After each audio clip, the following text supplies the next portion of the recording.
So when you've got an operator for small or medium-sized oil companies, what can state lands do, or what can the state of California do to ensure that there are adequate funds in those reserves for those companies should there be emergencies and for cleanups? Well, one thing that we require of all lessees is that they provide adequate bonding of an amount that will fully abandon every well on the facility.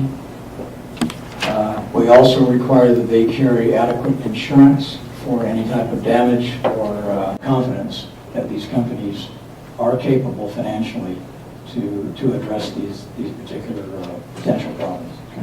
If I could make two quick additions on that. The first is that we look at both the financial capability but the expertise as well. And there was one oil company, I'm not sure if I want to mention it, 3 or 4 or 5 years ago, that was buying out another company. This is where this happened. You start out with the big ones, and then they decide they don't want to operate this anymore in California for whatever reason, and they sell the smaller ones. And so we have the opportunity before approving assignment of those leases to evaluate it. And we do not have to agree to the transfer of the lease, and we don't think the company's capable. So we've got a handle on it. One company that we took an extra 6 months and some strong debate before we ended up deciding to recommend approval to the commission.